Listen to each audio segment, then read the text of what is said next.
Barack Obama is giving away the store, or more importantly, the secrets of the store. That's what we'll talk about at lunch today. And it really is awful. Hope you're having a nice lunch despite that. The most important military secrets we have are our anti-missile capability. After all, we used to emphasize offensive missiles because we relied on deterrent to stop the Soviets from attacking us. You can't deter a suicide bomber. You can't deter a nation committed to martyrdom. So deterrence doesn't work. You need to be able to shoot down their missiles in the sky. And if you followed some of the prior videos, the current capability we have of land-based deterrent missiles are limited because you can only hit them in the phase where the rocket's coming down on your territory. Sea-based is better, but the best would be space-based because then you could actually hit the enemy missile as it's taking off, when it's going very slowly, when it hasn't merged into all those warheads, and more importantly, where the debris, including nuclear weapons, falls on the country that launched the missile. It goes right into Tehran. So that's vital technology. Well, guess what? Barack Obama is giving it to the Russians, giving it to them, handing it to them.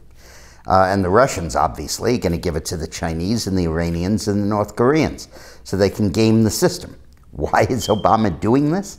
He says the reason he's doing it is to convince the Soviets, convince the Russians, that our interceptor capabilities are too limited to be able to catch up to and destroy the Russian ICBMs.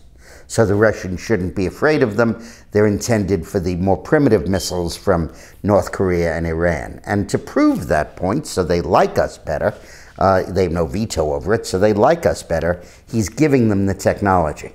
I mean, absolutely insane.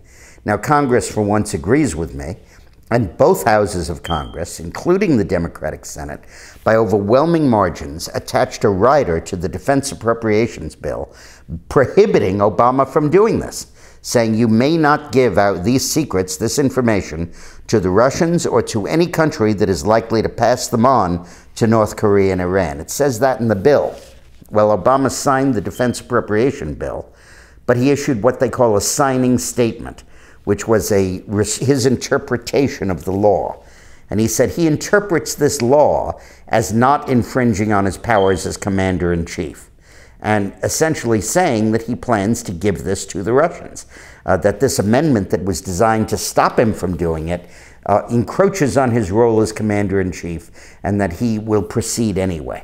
This is outrageous. He's defying the national interest. He's defying the opinion of both houses of Congress, both political parties, in pursuit of some phantom agenda of getting the Russians to like us a little bit more.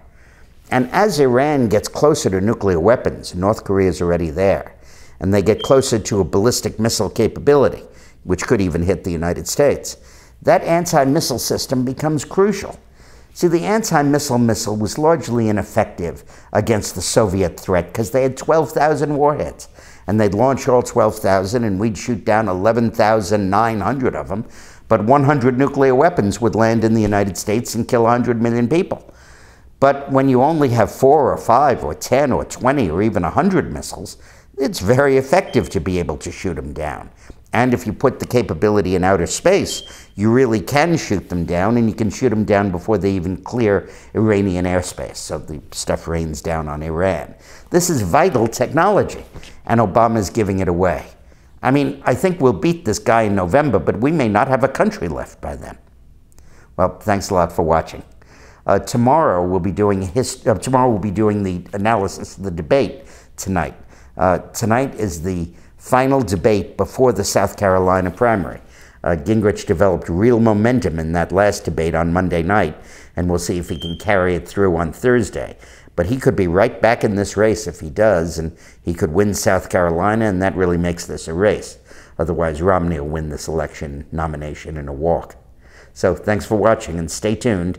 Tonight, I'll be tweeting during the debate. Go to my website, and every 60 seconds or so, I'll post a comment on my website about what's going on. We get 50 or 60,000 people to follow it. Hannity the other night told me that he was following it during the debate. So good, so come on by, I'll see you tonight, and tomorrow we'll talk about who won the debate. Thanks a lot.